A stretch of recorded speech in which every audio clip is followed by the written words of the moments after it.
a lot of their manufacturing business to Mexico. I'm just notifying John Deere right now.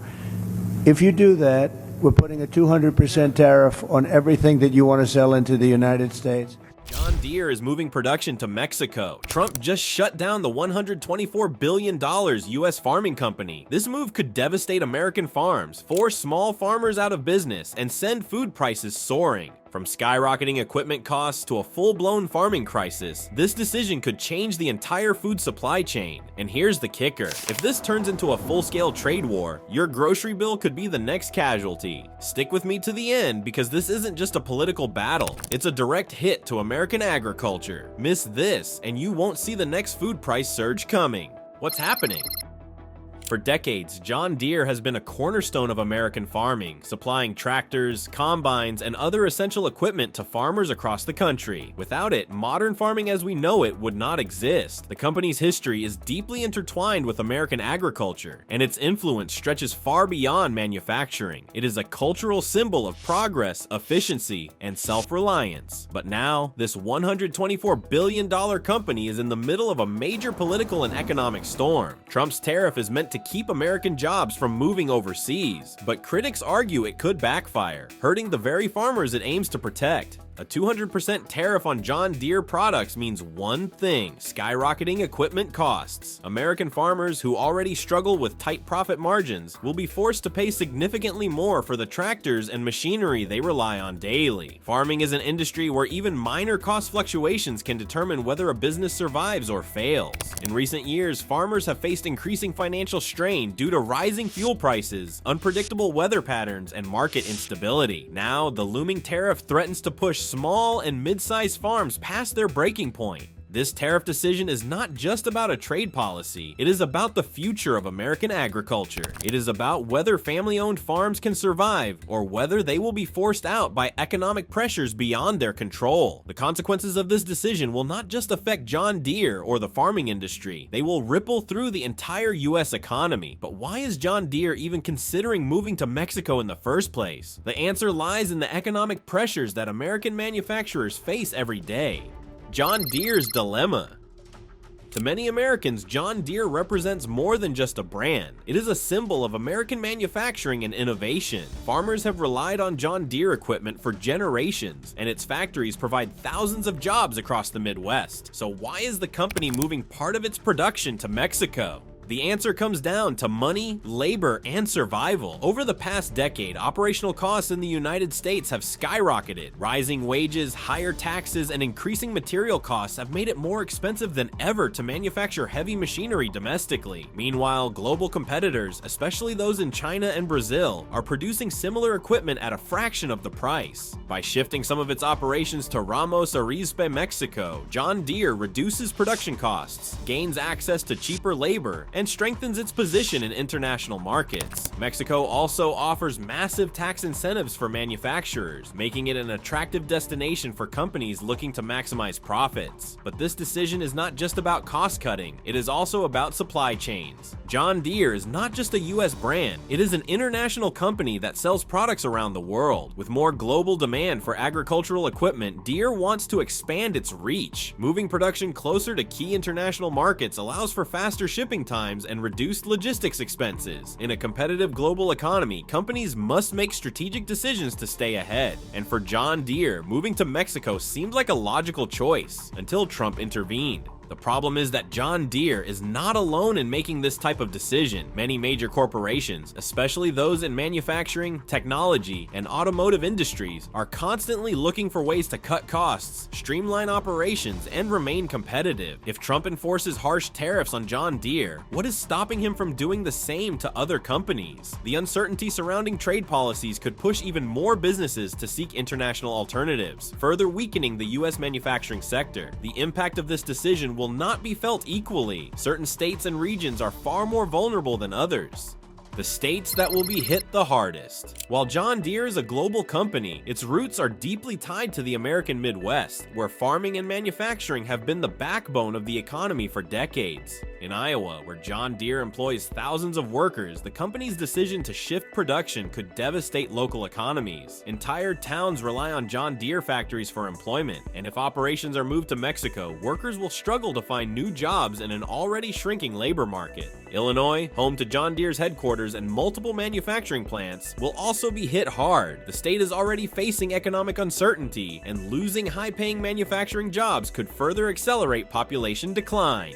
Beyond Iowa and Illinois, states like Wisconsin, Minnesota, and Missouri will also feel the pain. These regions are heavily dependent on agriculture, manufacturing, and trade, meaning any disruption in equipment supply chains will have widespread consequences. With so much at stake, one question remains: will Trump's aggressive trade policies save American jobs or make things worse?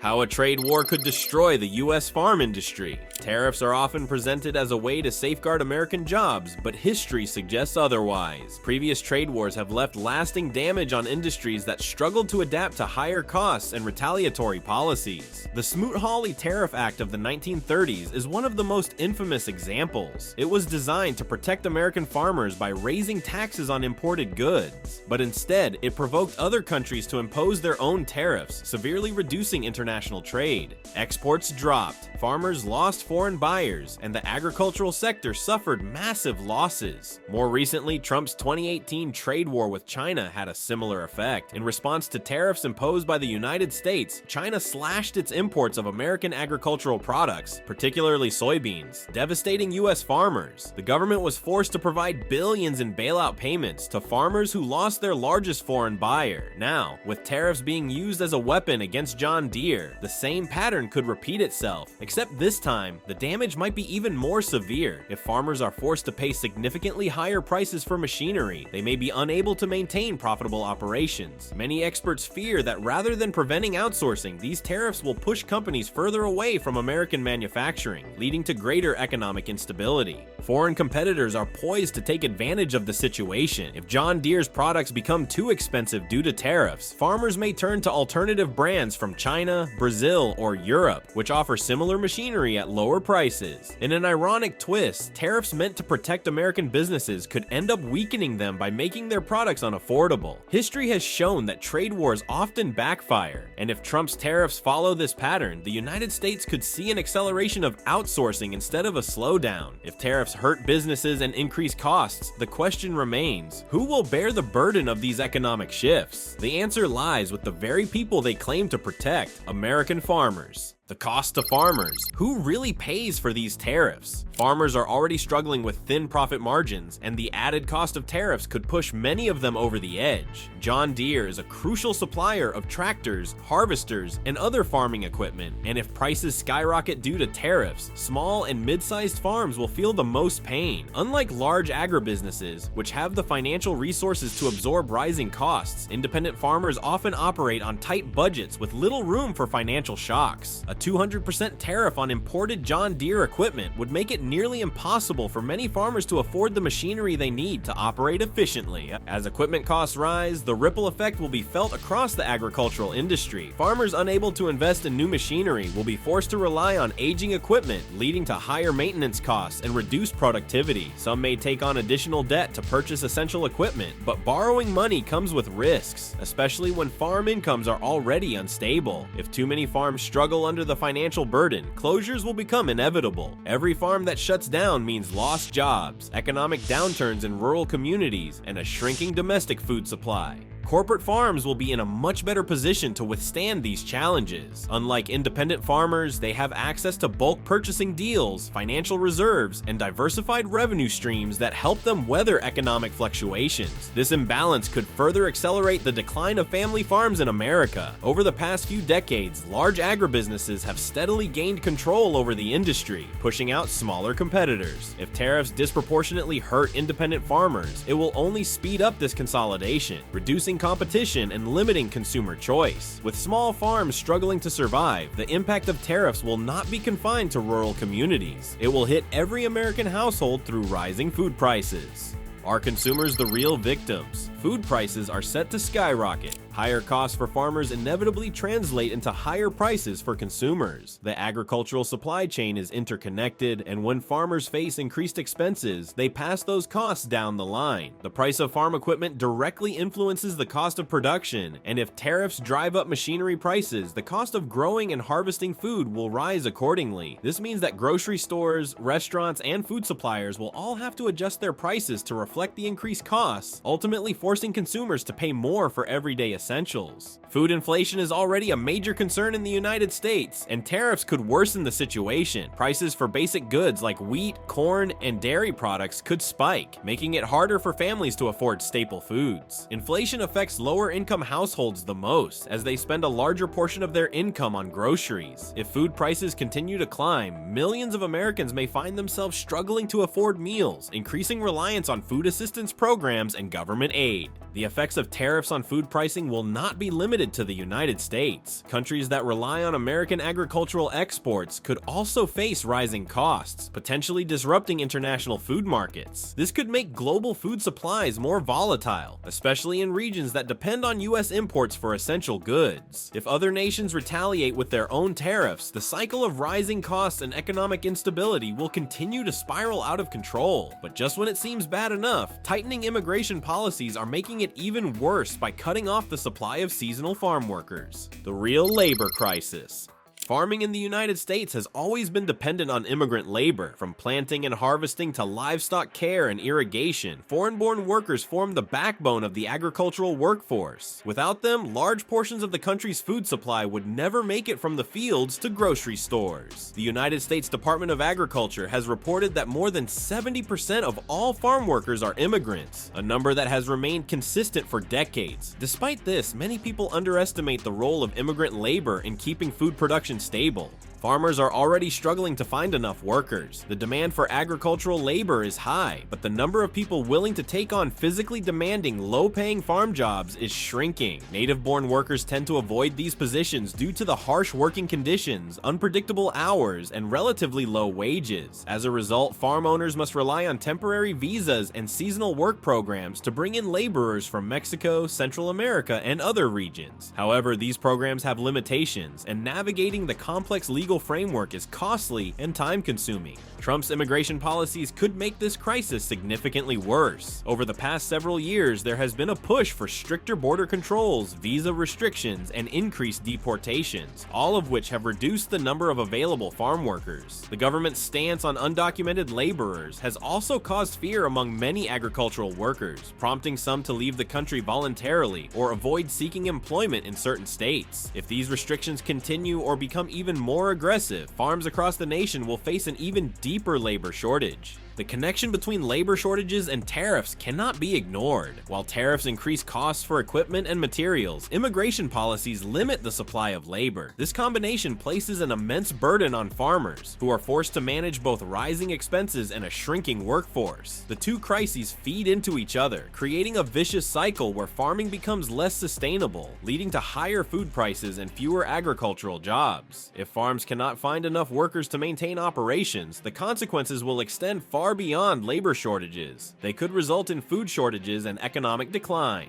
What happens if farms can't find enough workers? A shrinking farm labor force has disastrous consequences. Every stage of food production, from planting to harvesting and packaging, relies on workers being available at the right time. If there are not enough hands in the fields, crops go unharvested, livestock goes uncared for, and the entire supply chain is disrupted. The impact is felt immediately as farms lose revenue, businesses struggle to meet demand, and food becomes more expensive for consumers. Farms are already being forced to leave crops unharvested due to labor shortages. Reports from California, Texas, and Florida, three of the largest agricultural states, show that thousands of acres of fruits and vegetables are being abandoned each season because there simply are not enough workers to pick them. This waste not only harms individual farm owners, but also reduces the overall food supply, leading to shortages and price spikes. As labor becomes scarcer, wages for farm workers have risen, pushing small farms out of business. While higher wages might seem better beneficial for workers, they create financial strain for independent farmers who cannot afford the additional costs. Large corporate farms have more flexibility and can absorb higher labor expenses, but small and mid-sized farms operate on thin profit margins. When forced to choose between raising wages or cutting back on production, many farm owners decide to downsize or shut down entirely.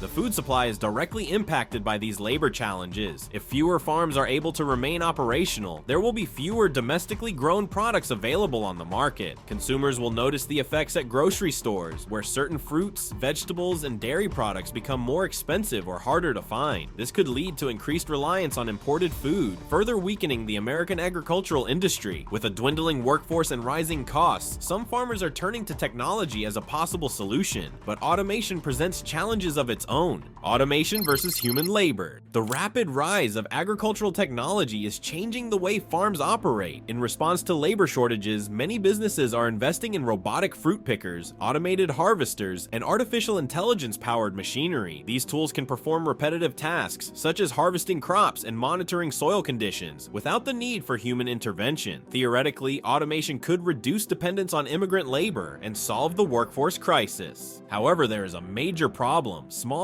and mid-sized farms cannot afford automation. The cost of purchasing, installing, and maintaining robotic systems is extremely high, making it a solution that only large corporate farms can truly benefit from. While big agricultural companies have the financial resources to invest in new technology, smaller farms struggle to secure the capital needed for such upgrades. This dynamic creates an uneven playing field, further pushing independent farmers out of business. Automation may also have unintended consequences. Many farming tasks require a level of human skill and judgment that machines cannot replicate. Delicate fruits, for example, must be handled with precision to avoid damage, a challenge that robotic harvesters still struggle with. Additionally, automated farming methods could lead to job losses for the very workers who have built their livelihoods in agriculture. While the industry is moving toward increased mechanization, the transition will be slow, expensive, and fraught with complications. With labor shortages worsening and automation not yet a complete solution, the biggest concern is whether American farms can survive under the current immigration policies. The immigration battle. Stricter immigration laws are choking the agricultural labor supply. Over the past decade, the number of immigrant farm workers has steadily declined, leaving farmers scrambling to find replacements. With visa programs becoming more restrictive and deportation threats increasing, fewer workers are willing to risk employment in the United States. The result is a growing labor vacuum that has no immediate solution. The legal battle over farm worker visas and labor protections has been a major source of contention.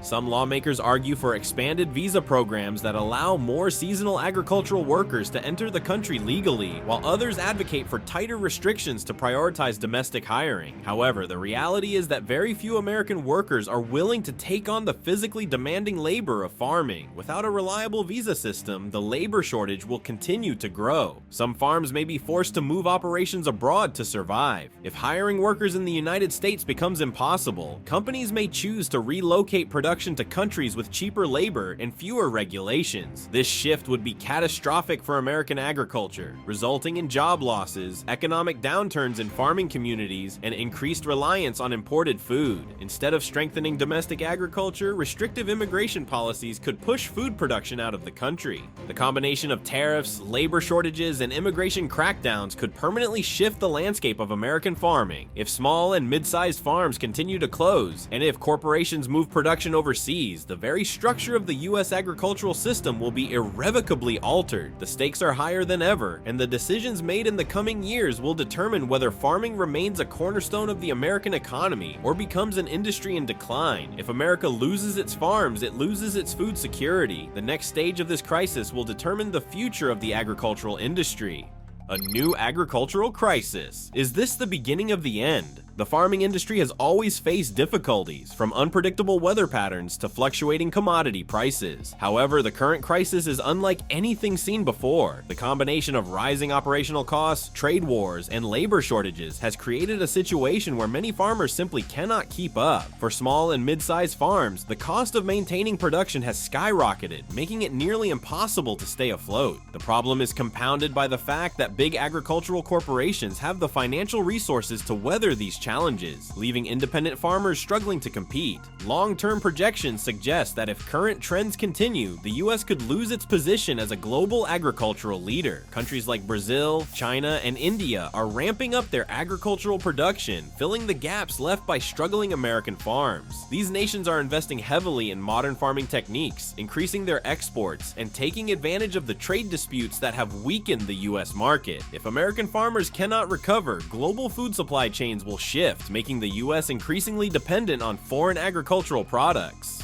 As foreign competitors grow stronger, American farms are being forced to adapt or face extinction. Some are already shutting down, unable to survive in a market where costs continue to rise and profits continue to shrink. If nothing changes, this crisis could fundamentally alter the structure of American agriculture, transforming it from an industry of independent farmers to one dominated by multinational agribusinesses. But not all farmers are willing to give up. Across the country, some are finding innovative ways to fight back, exploring new business models and embracing change. The survival strategies, how farmers are fighting back. To survive in an increasingly hostile economic environment, many farmers are rethinking their approach to agriculture. One of the most significant shifts has been toward alternative business models that allow farmers to bypass traditional supply chains. Some have turned to direct-to-consumer sales, cutting out middlemen and selling their produce through farmers markets, subscription-based farm boxes, and online platforms. This not only provides better profit margins, but also strengthens the connection between farmers and consumers. Another growing trend is cooperative farming, where multiple small farms work together to share resources, pool labor, and collectively market their products. This approach allows independent farmers to stay competitive against larger corporate farms, reducing costs and increasing efficiency. Urban farming is also gaining momentum, with innovative approaches such as vertical farming and hydroponics allowing food production to thrive in cities, reducing transportation costs and improving access to fresh produce. In addition to new business models, crop selection is changing. Some farmers are moving away from traditional crops that have high production costs and shifting to more resilient, high-yield alternatives. Certain drought-resistant crops and regenerative farming techniques are being adopted to help reduce dependency on fertilizers, pesticides, and excessive water usage. Technology is also playing a role, with farmers investing in precision agriculture, which uses data analytics and automation to optimize production while minimizing waste.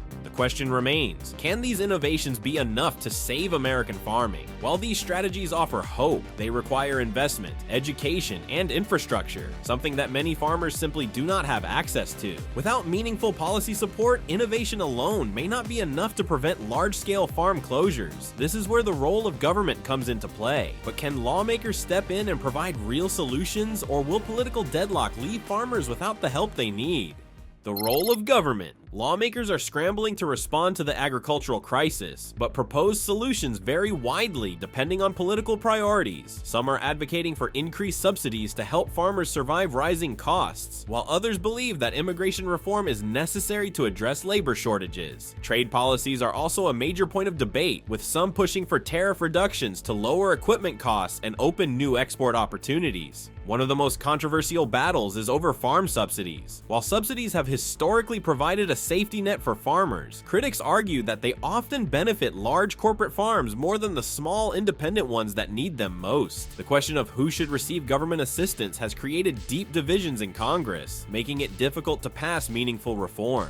Immigration policy is another major issue. Some lawmakers support expanding visa programs to allow more seasonal workers into the U.S., arguing that this is essential for keeping farms operational. Others remain committed to stricter border policies, viewing immigration as a national security concern rather than an economic necessity. As long as this divide exists, the farming labor crisis will remain unresolved. Trade policies present yet another challenge. While tariffs were originally intended to protect American industries, they have backfired on the agricultural sector, increasing costs and limiting access to international markets. Some experts believe that reducing tariffs on farming equipment and agricultural exports could help stabilize the industry. However, trade negotiations are complicated, and any policy changes will take time to implement. The biggest obstacle to solving the farming crisis is political division. Both parties recognize the severity of the problem, but their approaches to fixing it are vastly different. Without bipartisan cooperation, American farmers may be left with band-aid solutions that fail to address the root causes of the crisis. This is a defining moment for American agriculture.